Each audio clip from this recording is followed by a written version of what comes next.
Got hurt. Hopefully. Hopefully, yes. Hey, everybody. Marcus C. Williams here. Good morning. So, we need to take a moment and we need to. Hey! No, I think I like what. That's perfectly fine. Woo! I appreciate. Exercising your freedoms and your rights I, as an American citizen. Thank you. I appreciate that. No, just Uh, joking. And now the news from the heart of Harry. Yeah. So, as we go into this new world that we are working on cultivating together, we see something very, I don't know how you would say it, concerning going on, where we are becoming more divided, we're becoming more separated, and more people are becoming more disillusioned as things go on. But this seems to all be stemming from this sense that we are no longer collectively a whole of one peoples. And in America, traditionally, I'd say probably before the last 20 years, we've all considered ourselves, hey, AJ, I see you there. We've all considered ourselves all American. We've been proud to be American. Over the last 2 decades, I'd say it started to really start to go back, and people were like, oh, well, I'm this, I'm that. And we ceased being Americans, and we are all now our individual cliques, our individual silos, and nobody's willing to listen to anybody else's voice. Nobody's willing to listen to anything else that anybody has to say. Nobody's listening to anything else that anybody has to think. And if they believe that you could possibly be leaning a different way than their thought or their specific opinion, they want to immediately tune you down, shut you up, and make it so that you're not able to speak or you're not able to say anything. And that's leading to many crises that we see pervading our city of Rochester and our state and our nation. And it's very, very serious. As we continue forward, we see issues with education going on. We see issues with all types of things like crime and violence and things that everybody sees but don't get addressed. We see issues with the economy. Again, these things are not addressed, and we have elected officials in positions that are allegedly supposed to address these issues, but it seems as though the majority of them have forgotten that they're supposed to serve us, the constituency, us, the public, us, the people who are the ones that live in the area, their districts, or what have you. And it gets more and more concerning when we see what appears to be elected officials serving themselves, private entities, private benefactors, instead of serving our communities. It gets very discouraging when people see them separating us, when people see them making it so we are divided for whatever's fancy this week, right? Whether it's sex, gender, race, or political leaning or whatever, they'll find some way to segment us and separate us. And it's very, very alarming and concerning. I'll give you the best example I can that's not even in America that you can check out, and I encourage you to look at. Look at France. So France has had a number of issues going on over the last couple of years. They've had serious immigration issues with a lot of people coming in from Northern Africa and other parts of Africa and other countries. And it's really been affecting their economy because their economy and their school systems and their healthcare system is just not able to absorb that. And you've got a class of cultures, and it's very problematic over there because there are a lot of people that were already in France that were already what you would consider in the lower tier, right? The proletariat. And that's what people didn't really understand. What would be the impact of all of these new immigrants on these people? So they were like, man, our conditions are already jacked up. Now we got these immigrants over here and they're making things more jacked up. So the community and the people started to lean more and more towards focusing on French issues themselves and their own individual communities, and to say, hey, this immigration thing has to stop, something has to be done. But what that did is that fractured the whole country pretty much around two lines. One side saying, hey, we need to focus on France first. The other side saying, no, we need to be a collectivist, globalist entity, and we need to let in all the immigrants from all across the world, even if it destroys French culture, French heritage, and the French sense of community. So with that, it's all come to a head in this recent snap election that's been called by Emmanuel Macron. And I don't want to talk about French too much, but I use this as a corollary to what we're experiencing in America. Macron, he called this snap election because he's on the left. He's a leftist establishment type of person for what you would consider in France. But there is this other party on the right, which would be Marie Le Pen's party, which is considered more so right, more so considered nationalist and stuff like that. Marie's party started to win a number of seats in part of the election. And when they saw that on the left, all of the left, no matter what part they were in, no matter what they were thinking of, no matter whether they aligned or not, they united against Marie Le Pen's party, which would have led to more people that have more conservative or traditional ideals coming to power. They're like, we can't have that. We've got to shut it down. So we all have to come together for that. Now, when they saw them winning all of these seats, they started to have riots in France. Now, this wasn't the people on the right. These were the people on the left. These are these people that we see similarly over here in the masks, in the communist socialist garb, running around screaming, death to America, abolish America, all of this nonsense. It's the same type of activity is going on over there, but not America, France. So clearly there's something else going on behind the scenes here, and this great destabilization in the West. And as we see this happen, and this is my last reference to France, but again, it's a great corollary to what's going on here. Over there, they have, hey, how's it going? Over there, after all of those riots and stuff went on, the left united to try to push the right from getting elections in the second phase of the election. So they won a lot of seats, but the right still won a lot of seats. And what ended up happening after that election is now there's still all this rioting in the streets by the left. They're sabotaging trains over there. The Olympics are going on over there. You can search online. They're vandalizing all of the Olympians' vehicles and stuff that are over there. It's a real serious issue. And these are these same people. And the question is, why? Where is the motivation?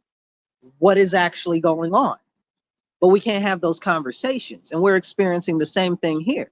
There's just a whole bunch of vandalism going on in Washington, D.C. and Philadelphia and New York in relation to this concept of free Palestine. Now, I am like, I don't like what's going on over there in the Middle East. I never have. But what's going on with these people that are so-called supporting Palestine is not to the benefit of the people in Palestine. They're destroying American property talking about free Palestine. You make that make sense. They're creating these whole, what would you say, conceptual thought activist type of groups that are surrounding this narrative that they want to free Palestine. They don't know anything about Palestine. They don't know anything about the history over there. And for people like me that are more conservative or traditional or America-centric first, we're like, why are you bothering us with that? If you care so much, go over there. And that's valid. But the more concerning thing with that is, very simply, when they're over here destroying our stuff, how would that make us care about helping anybody that's in Palestine? Why would I care? You're tearing up our buildings, you're destroying our property, you're vandalizing our war monuments. Why would I care about anything going on in Palestine? That just makes me mad at you. That just makes me more have be filled with animosity towards anybody that's related to that so-called cause. So now me, somebody who traditionally has been more aware of what's going on over there and more aware of the issues that have been going on over there, I'm like, I can't even talk to you guys because while I'm concerned about what's going on over there, you're trying to destroy my country over here. And what you're talking about in the way in which you're going about it clearly does not represent the best interests of what needs to be done. And it's scary. It's scary because they painted on a they vandalized this monument, which is a recreation of the Liberty Bell that was donated by the American Legion. And on it, they were like, "Abolish America, death to America," and they wrote this on this. They tore down American flags and burned them on fire. And people will tell you that this isn't happening, but it is happening, and it's a symptom of a much more serious issue. These people don't know what's going on. They don't understand conceptually what they're supporting. The real issue is they want to feel as if they're a part of something. They want to feel desperately as if they're a part of anything. And there are malicious actors, okay, private interests, and even some international interests that are moving these people forward to destabilize our nation because it's in their own benefit. You can say, well, it's the people at the top of the pyramid that are trying to destabilize our country so that we have all types of issues and can't see what they're doing. I tell you, absolutely. 100% yes, that's who's doing it. You could say, oh, well, it's foreign interests, it's China, it's Iran, it's all of these countries that hate America that are doing this. And I'd also say, absolutely, you're 100% right. But it's more than just that. It's private corporations too. Why? Because they stand to benefit. When there's disruption, when there's destruction, when there's upheaval, a lot of money is to be made.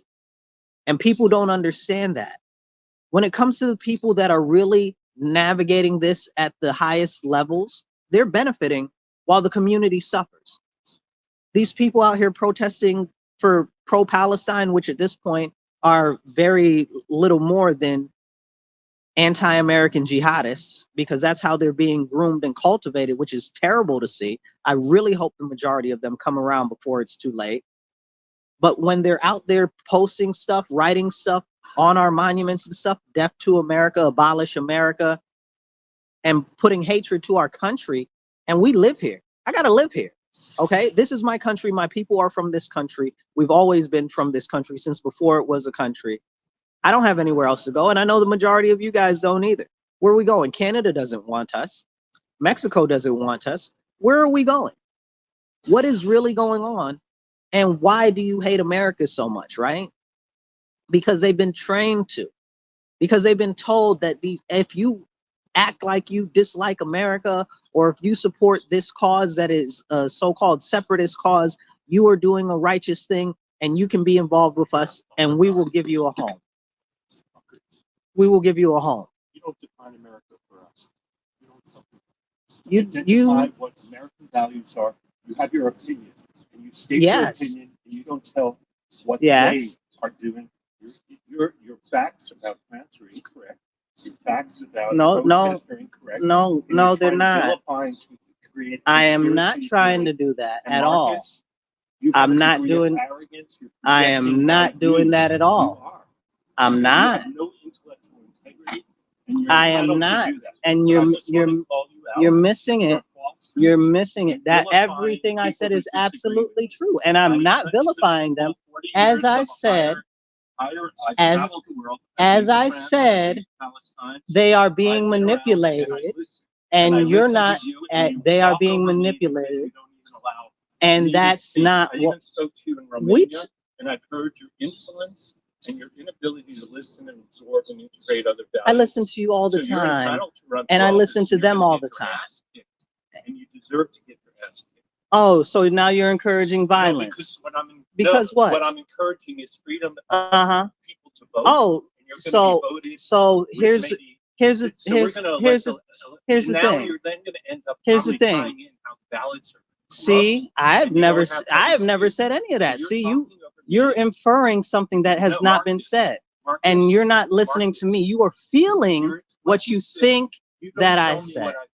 I'm not telling you what you feel. I'm telling that you are projecting. Your head is totally caught up in the story and the narrative. Which narrative is it that you think that which narrative? Okay, that's fair. Which narrative is it? Well, I appreciate that. I appreciate that. Thank you very much. I want you to succeed, and I am just identifying you. You're actually projecting out.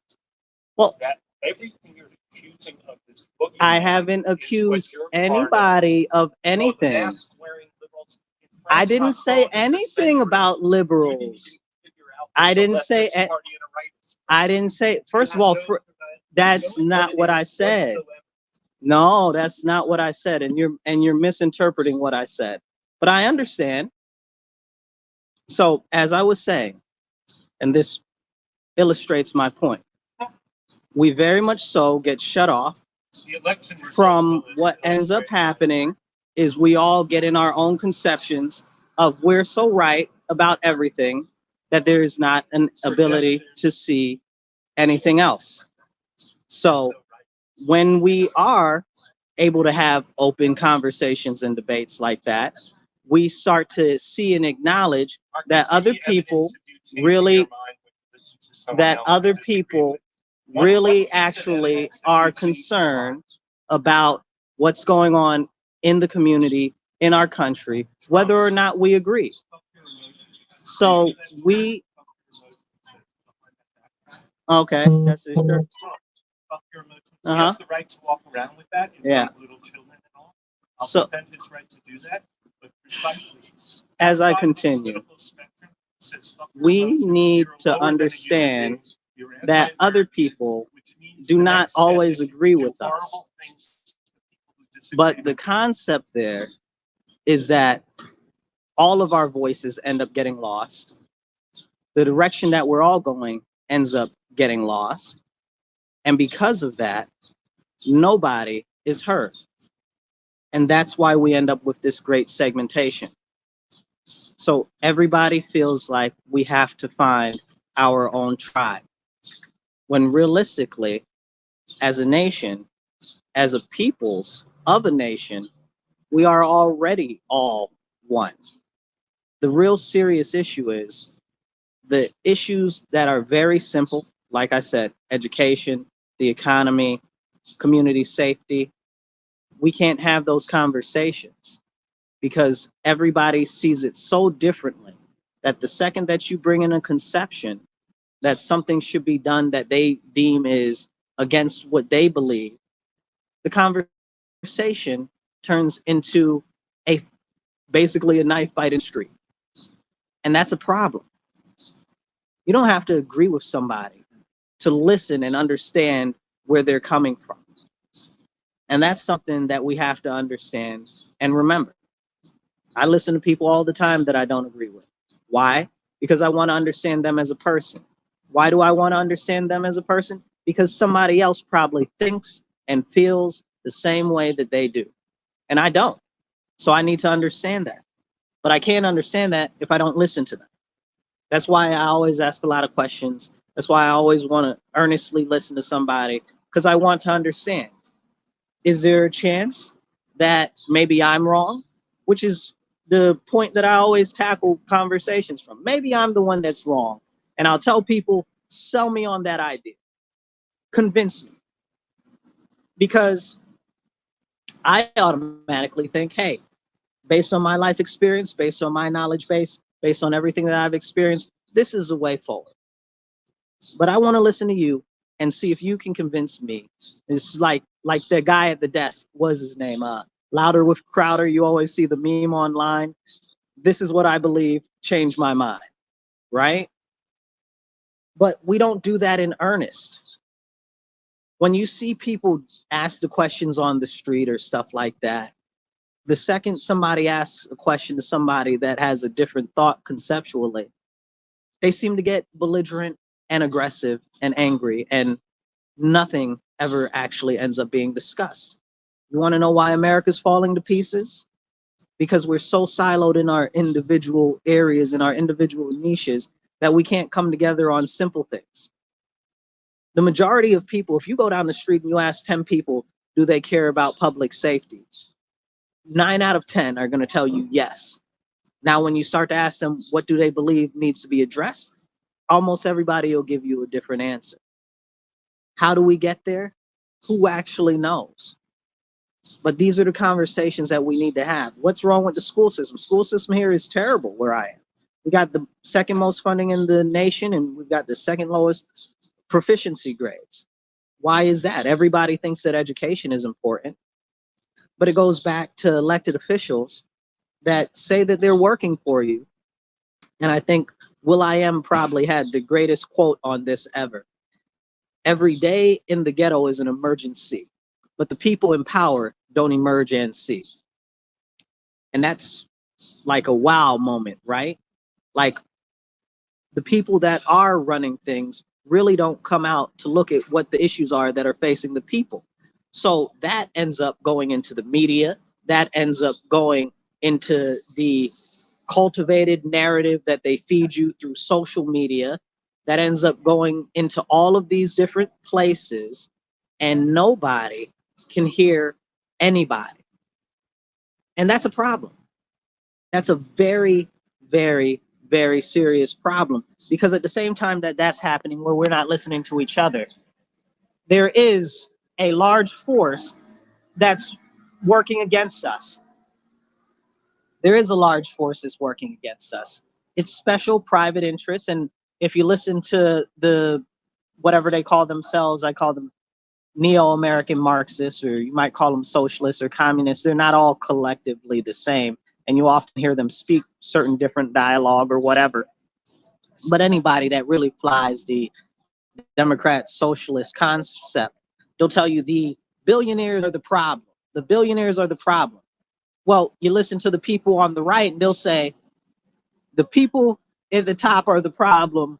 The shadow government, these people, it's the same concept, that there is somebody behind the scenes manipulating all of us, the people, in some interest and in some way that's not beneficial to us, but is beneficial to them.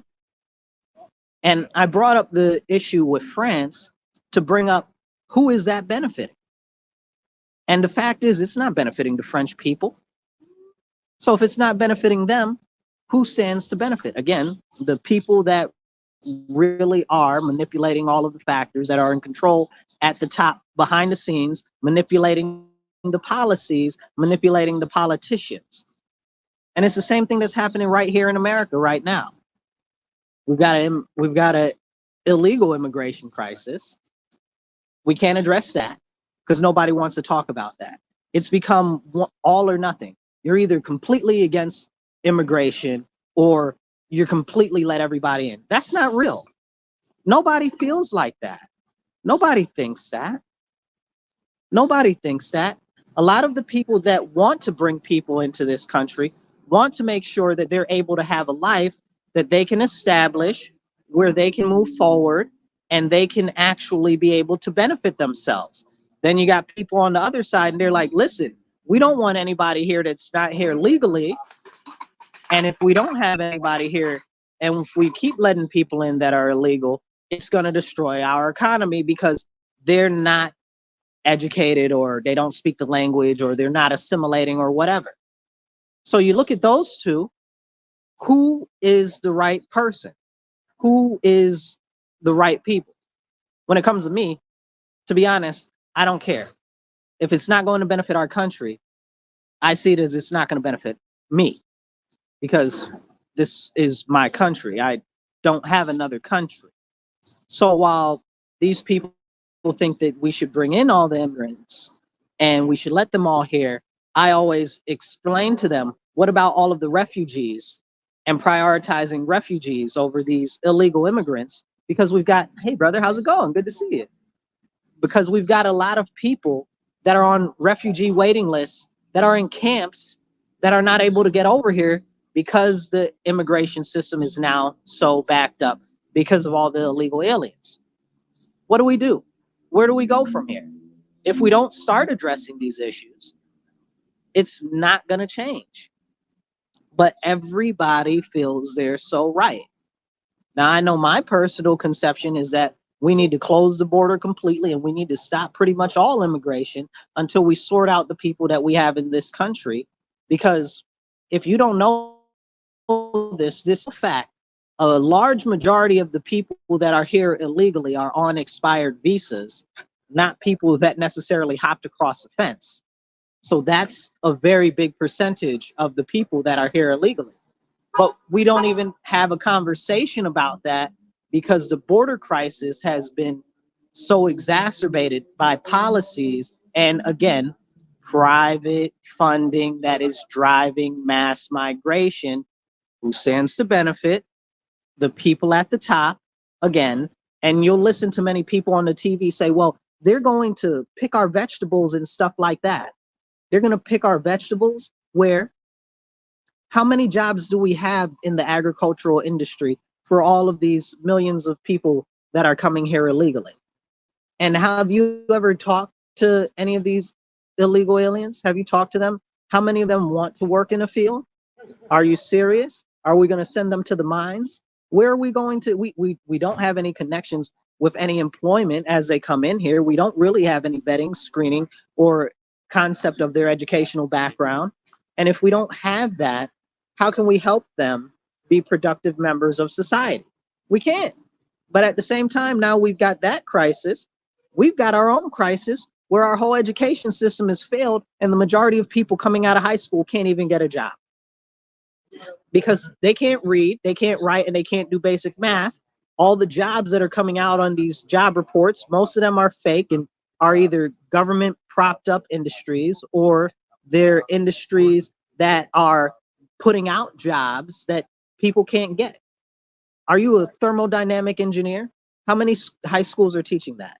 You understand what I'm saying? We've got a lot of very specialized things, jobs that are coming open that nobody can get because there's no training for that. So then that leads to more competition in the very basic entry-level markets. And if you're competing against 20 of your peers that are from here, and now you've got to also compete against 20 other people from a country that are here illegally, what's going to happen? And these are issues that we can't honestly have conversations about. That's a scary thing to me. We've got more and more homeless people every single day. I see them walking by. We've got more and more crime every single day. We've got, they just had a stolen car crash into El Pilon restaurant over on Clinton, not too far from here this morning. We had multiple stolen vehicles with armed robberies. They stole the vehicles with guns and stuff like that and knives. Yesterday, it was like 4 of them. You know, can we have a conversation about the crime? What is and why is all this stuff happening? What's up with the homelessness? What's up with the crime? Policy, people. It's policy. And people will tell you, oh, well, it's politics. I don't want to talk about politics because politics doesn't affect me. Well, everything is political. Laws are political, policies are political, and they're put into place by politicians. Guess what? Politicians are political too. But can we have that conversation? No. I don't think that everybody's going to join together and hold hands and sing beautiful folk hymns. I don't think that that's ever going to happen. But when we do have these type of issues, we need to understand that together as a whole country, we need to start uniting because, again, the people at the top are using everything that they can to destabilize us, separate us, and make us not be able to provide for ourselves so that they can more easily subjugate us. All of it is about subjugation. Whether you're on the left or you're on the right, everybody believes that the government is trying to crush them. But why can't we have that conversation? I'm not saying that we're always going to find middle ground, but I'm going to say that if the left thinks that there are people at the top that are manipulating everything and trying to disadvantage the people, and the right thinks that the people on the top are trying to disadvantage and manipulate all the people, isn't that a valid conversation to have? Isn't that a valuable conversation to have? We can't have that conversation. Because the second that somebody thinks to say, oh, well, you're a Republican. Oh, well, you're a Democrat. I don't want to listen to you. I don't want to, because you're from another camp than me. But don't together, conceptually, we want to make it better for the future, whether we agree on how to get there or not? That's something that we need to talk about, right? Let's get down to the basic, simple things that we can all agree on. Crime is bad. The education system is jacked up. And the job economy is jacked up because crime is bad and because education is bad. Most of our issues go back to lack of family units and lack of feeling as though you have a community. If we don't feel as though we have a community, if we don't feel that we have a support network, we as people will run off anywhere and to anybody who seems as if they'll give us a home. And that's what we see. People are so concerned that they're not involved, that they don't have anybody that shares the same, the same, like you're not on the same team, right? Like if you don't feel like you have a team that you belong to, you're desperately seeking that because you feel lonely. We used to have that in local community. We used to have that teams. We used to have that in our family. But family units have been broken up. How many sports teams are there? Not as many as there used to be. And I don't mean like national sports teams. I mean like local sports teams, local clubs, local things like that. You know, they keep getting smaller and smaller and less. And that is a loss of a sense of community. And that's what we really need to talk about. You don't always agree with your brother or sister. You don't always agree with everybody in your community, but you have that sense that you're involved in it together. And that's what these little groups that are popping up, that are working to destabilize our country, are working on. They're working on sowing that concept. Oh, if you come and you align with us, then you are now part of our group. And now you have a home and you have a family. And this is encouraging people to be very highly motivated to serve that individual group wholeheartedly and not even look outside of it for any conception of difference.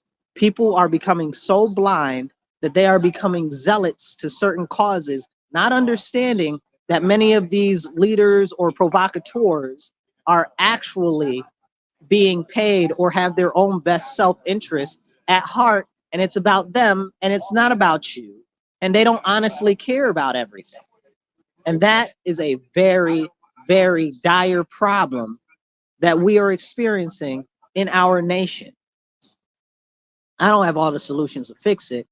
I can just point out that it's a problem and give us some reasons why we should start to work together more to address these issues. Because I know that if we don't, we will end up in a war, whether it's World War III, whether it's a civil war, whatever. We are at an inflection point in which we can no longer say, hey, let me sit at home, let me sit on the sidelines, let me not get active. If we don't start uniting together and understanding that the government stripping us of things like our rights, our liberties, our freedoms, okay, under the guise of security or temporary security or temporary safety is a problem, we need to, well, we kind of deserve what we get if that's the case, if we're not going to push back against it. And I laugh to keep from crying because the concept is the same on the left and the right. They see the same things as issues, but it seems so more that the people on the left want to more so empower the government, which they're saying is the problem. And the people on the right have moved more to, they don't want any of the government. And at some point, both sides knew that the government was bad, and there was less difference between both sides. But it seems that each side is moving further and further to the extremities, and everybody in the middle is being left alone. And that's why we see more people going towards these extremists. And I'm using quote fingers because I don't believe that many of these groups are extremists, but there are some that are. But these let me say hyper segmented groups, right? Because they feel like they don't belong anywhere. I talk to a lot of Democrats all the time. They feel like the party's giving them up, that they don't have a home in the party anymore. I talk to a lot of Republicans all the time. They don't feel like they have a home anymore in the Republican Party. It's the same thing on both sides. So we've got this great number of people who are desperately seeking Susan. That's a joke about a movie. You gotta watch it. But anyway, the fact of the matter is together we can work to try to repair this before it gets too out of sorts. But we'll be honestly, I don't know how far. I don't know how much we can stave it off, because we are pretty far down the line. And it seems as though the people that are in power have largely set it up to pit us against each other. We've got crime is out of control, but we have no police, right? So what does that move towards? That moves us towards a nationalized or a state level government apparatus that is a new policing force. Because you can't just let crime run wild once it starts to get and impact the more wider narrative. You can't let it run wild when it starts impacting the nicer neighborhoods and stuff like that on scale, right? Not right now, but it's fastly getting there. It's on scale. And these are the concerns that we have to really start to address. What are the people that are in power really doing? Why is this happening? It's a collective plan to subjugate the people and to consolidate power. This is why they tell you not to have any kids. They want you to delete your babies. They don't want you to have any men in the households. This is why they don't want you to be educated. This is why they don't teach financial literacy. All of these things are all part of a much larger plan. And it's conspiracy. We know that it's happening. It's very clear that it's happening. It's happening.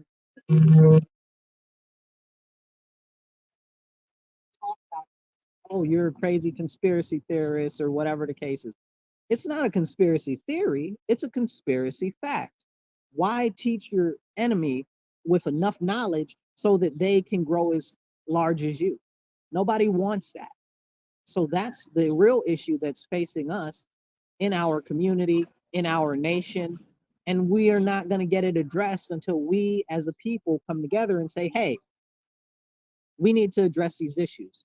But they've made it and cultivated it so that you look outside of yourself, that you look outside of your community, that you even go as far again with the Free Palestine people or whatever they want to call themselves. You look into a whole nother country.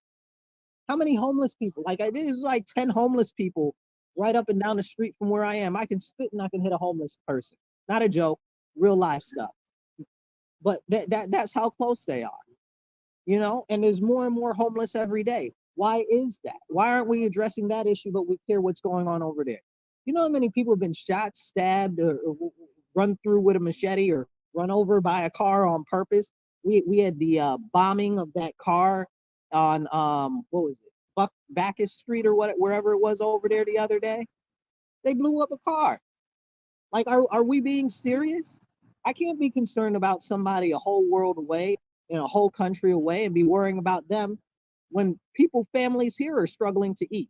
Families here are struggling to be able to have a home because they're scared that they're going to be put out of their home because everything is increasing in expense. And then you look at why is that happening?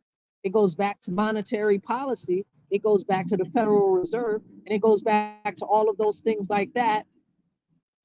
And you know, nobody wants to talk about that. Nobody wants to talk real inflation or real monetary policy or the real impacts that are affecting us on a daily basis. Nobody wants to talk about that.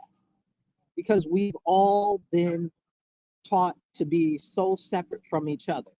But it's a thing that's affecting us all. It's even affecting the moderately wealthy. When you see your money, let's say you've got $1 million, right? And now that $1 million is worth $500,000, essentially, right? The same buying power. That's a problem. Now you need even more money, right? And then we see these people and we accuse them of avarice or excessive greed and stuff like that. But what we don't point out is that the value of the dollar keeps decreasing. So if the value of the dollar decreases, you need more dollars to cover it, right? So if we really wanted to address an issue, instead of saying, oh, we're going to tax the billionaires and the millionaires and stuff like that, which you can't tax them because they're not actually taking a paycheck. So that is a lie. That could never happen.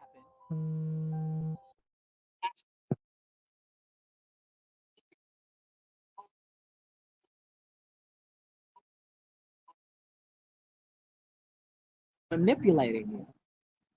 And you really have to ask yourself and wonder why. It's subjugation. Because they know if they can destabilize your pockets, then they can make it more difficult for you to live. And you don't have the creature comforts that you have, and you're just barely slipping by, but they give you just enough,